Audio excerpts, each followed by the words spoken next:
Oke, lanjut kita ke yang nomor 3. Oke, sini saya perkenalkan kembali bahwa nama saya Dayal ID dengan NIM 2802403031. Dan sekarang sini saya akan presentasikan jawaban saya untuk nomor 3 pada final project dari deep learning itu sendiri. Yang pertama di sini ada data diri saya, kemudian ada link video di sini. Lalu yang pertama itu soalnya tentang teori, di mana jelaskan cara kerja dari arsitektur yang ada di gambar di soal itu. Nah, di sini yang pertama saya jelasin yaitu pengertian GAN terlebih dahulu. Jadi GAN itu atau Generative Adversarial Network adalah arsitektur deep learning yang memang dia menggunakan dua neural network yang saling berkompetisi atau saling berlawanan gitu ya. Di mana di sini ada generator dan juga discriminator namanya. Nah, dari komponen utamanya, jadi generator dan juga discriminator, generator itu sebenarnya dia itu bakal menginput random noise vector yang diberikan ke dalamnya. Sedangkan outputnya itu bakal memberikan foto-foto palsu yang menyerupai dengan dataset asli yang udah kita ituin. Jadi tujuannya memang ini buat hasil data palsu, di mana nanti discriminator itu bakal seperti mengecek apakah ini benar atau tidak gitu ya. Nah, di discriminator sendiri, inputnya itu bisa adalah gambar gitu ya, bisa dari yang real atau misal dari fake. Dan outputnya itu bakal memberikan probabilitas apakah gambar itu tersebut benar gitu ya, benar atau salah, atau asli atau palsu gitu ya. Di sini memang tugasnya seperti polisi untuk mengklasifikasi dengan benar apakah sebuah gambar itu asli atau palsu. Nah, kemudian cara kerjanya itu bagaimana? Dimana cara kerja yang pertama itu random noise itu bakal diberikan dari distribusi prior ke dalam generator. Dan generator itu bakal menerima dan menghasilkan fake image atau foto-foto palsu.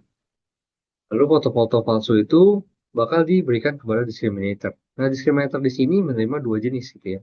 Jadi foto palsu dari generator, kemudian juga foto asli dari si training set.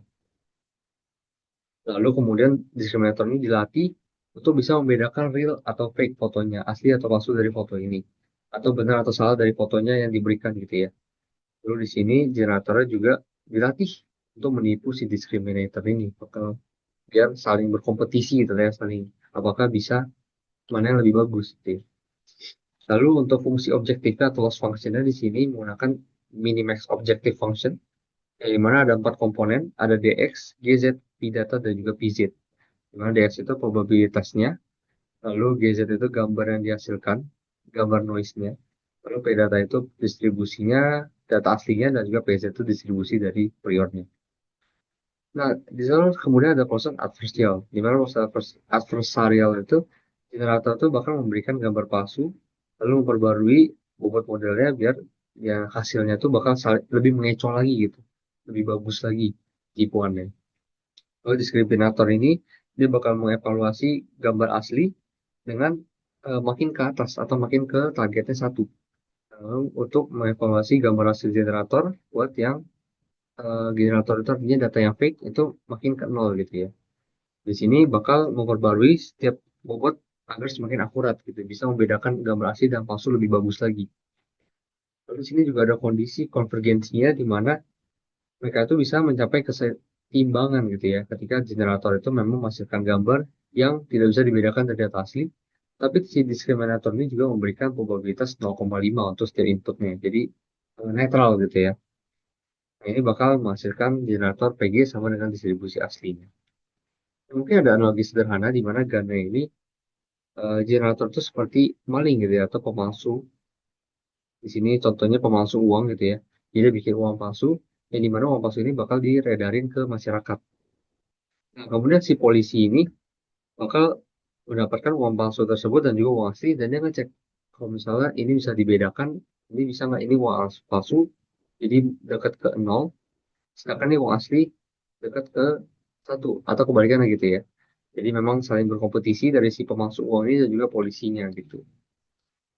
Nah, kemudian yang ke berikutnya yaitu masuk ke deep learning-nya. Di sini saya akan membuat arsitekturnya untuk image generation dengan dataset yang sama dengan nomor 2 sesuai dengan gambar dari arsitektur GAN di soal juga.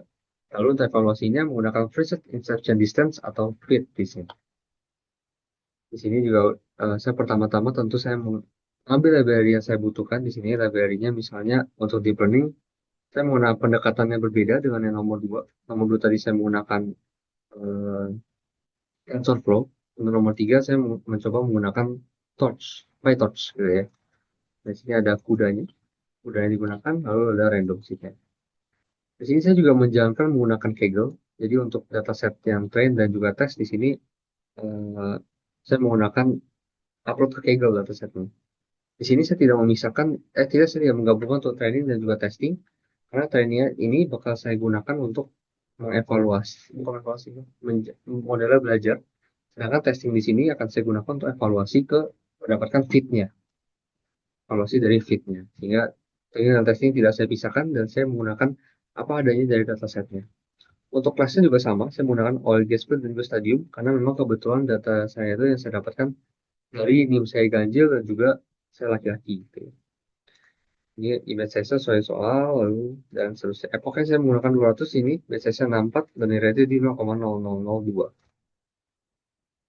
diberikan. Lalu yang pertama ini adalah pendekatan untuk membaca datasetnya. Cukup sama dengan yang nomor 2. Kalau di sini juga fotonya itu di transform, dia dari size to sensor, normalize, jadi normalize, lalu trainnya dan juga teksnya juga ditransform di keduanya gitu ya. Lalu di print, dapatkan bahwa memang ada dua kelas, trainnya ada 24 page, teksnya 4 page, lalu ada 215 gambar, terus 10 gambar buat tes, ini buat tesnya, ini buat trainnya. Lalu dari sini lanjut memberikan contoh datanya. Contoh datanya misalnya label 0 ini buat oil gas field, seperti ini, dan juga stadium seperti ini. Kemudian kita masuk ke membuat baseline. Nah, di sini saya menggunakan class generator, di mana untuk pendekatan PyTorch itu di sini ada generatornya, ada embeddingnya sesuai dengan yang di soal. Embeddingnya lalu ada sequential di sini, linear. Lalu saya menambahkan linear relu di sini. Lalu saya tidak menggunakan batch normalization ya di sini. Ini saya komen. Tadi saya pengen coba saya komen karena di soal itu tidak ada batch normalization gitu ya. Jadi saya menggunakan benar-benar soal. Lalu untuk embeddingnya ada di bawah sini, di forwardnya, dan dapat lagi generator. Lalu untuk discriminator sendiri itu juga sama, ada dropout tadinya. Saya pengen coba juga dropout, cuman di soal nggak ada. Jadi saya embedding di sini, lalu embedding juga ada di forwardnya. Juga sama sesuai soal menggunakan sigmoid. Hanya generator dan discriminator ini karena ini menggunakan pendekatan PyTorch, jadi tidak ada fungsi summary. Jadi kita membuat sendiri generator itu apa aja dan juga total parameter itu kira-kira berapa? 1,5, 2,5 juta. Kemudian di sini saya menentukan loss function ya. Ada menggunakan Adam, optimizer, learning rate tadi yang sudah kita propose di awal, dan juga betasnya sudah kita propose di awal. Lalu kita coba generate image-nya, lalu kita berikan contoh generate image-nya gitu ya. Data-data langsung. Jadi untuk function, lalu kita panggil di ini. Jadi ini dipanggil buat di epochnya. Nah, di sini kita coba jalanin buat yang training conditional again. Ini untuk baseline-nya kita coba jalanin. Di mana di sini ada layer loss-nya, layer loss, noise ya, oke. Jadi di sini dengan 200 epoch, saya menggunakan epoch pertama, lalu si epoch ini bakal ditampilkan setiap 10 epoch. Dan juga untuk visualisasinya bakal ditampilkan setiap 25 epoch. Di sini epoch 1 masih bentuknya buram sekali. Epoch 25 udah mulai ada bentuk, dan seterusnya sampai di epoch 200 udah mulai ada bentuknya ya. Ini yang ada yang warna udah cukup beda, beragam, bukan yang cuma buram aja. Kalau di sini untuk training loss-nya, grafiknya, grafiknya ini saya bisa lihat bahwa prosesnya itu memang cukup stabil di sini, juga cukup stabil. Lalu memang ini mengalami fluktuasi yang cukup besar awalnya ya, karena masih belajar, mungkin ini lalu konvergen dan cukup stabil di sini. Lalu ini buat gambar yang dihasilkan, itu 200 epoch. Nah, di sini kita menghitung fit, menggunakan fit calculator. Di sini saya menggunakan pendekatan exception V3. Lalu di pre-processing juga menggunakan pendekatan torch, lalu dihitung fitnya. Dan setelah dihitung fitnya ini, itu function nah, terus dipanggil di sini untuk baseline-nya. Nah, baseline itu dapetin sebesar 271 untuk dataset ini. Menurut saya fitnya untuk dataset seperti ini udah cukup bagus untuk baseline-nya 271. Namun memang bisa kita improve lagi. dengan di soal yang C ini. Jadi setelah kita tahu bahwa saya tahu baseline seperti ini, kita modifikasi lagi. Fitnya itu menjadi berapa hasil lebih baik gitu ya. Nah ini hyperparameternya diubah-ubah, ada beberapa diubah. Epochnya misalnya di 300, landing rate-nya, dan sebagainya. Landing rate juga sekarang dipisah ya, ada G sama D, dan juga discriminator. Lalu di sini saya membuat modified dari generator dan juga modified dari discriminator.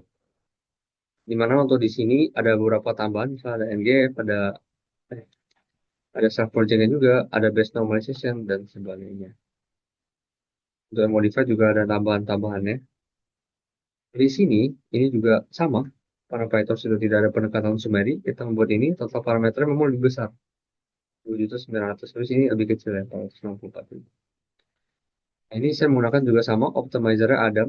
Lalu ini juga yang udah kita propose sebelumnya. Scheduler, tapi di sini ada tambahan scheduler di sini. Menggunakan cosine annealing LR. Dari sini kita mulai trainingnya dengan epochnya. Sama nih juga 10 dengan 25 ditampilin. Jadi memang untuk gambarnya yang pertama, epoch 25 udah mulai cukup lebih cepat ya dia belajarnya. 50, 75 udah mulai ada bentuk. 100, ini sampai epoch 300. Di epoch 300 ini gambar ini udah cukup, polanya udah cukup terlihat gitu ya. Emang ada bulat-bulat untuk stadium. Kalau GSP ada mulai ada tangkinya gitu ya. Atau alat crane-nya itu. Lalu di sini kita bandingin. Memang kalau misalnya baseline itu lebih fluktuatif. Lalu modified ini kita lebih stabil gitu ya. Walaupun awal memang pasti fluktuatif. Lalu mulai turun, mulai berjalan terus makin konvergen dan juga stabil di sini. Cukup stabil banget di sini.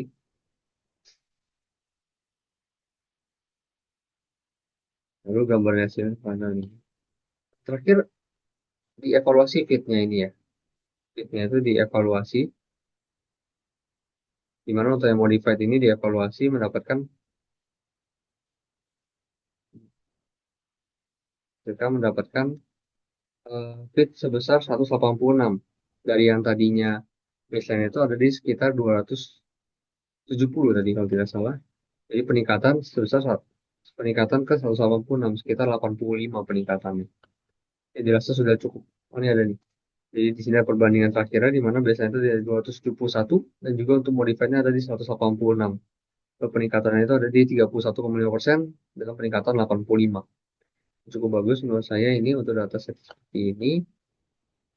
Lalu di sini juga kita kasih perbandingannya gambarnya dari yang buram ini dia ada bentuknya, buram jadi bentuknya. Terus terakhir juga memberikan alasan mengapa ini lebih bagus gitu ya. Jadi di sini memang dari data-data yang diberikan bukti-bukti itu terbukti dari visualisasinya, dari hasil-hasil evaluasinya memang performanya lebih bagus di yang modified. Lalu fotonya juga kita lihat bahwa fotonya memang lebih jelas gitu ya.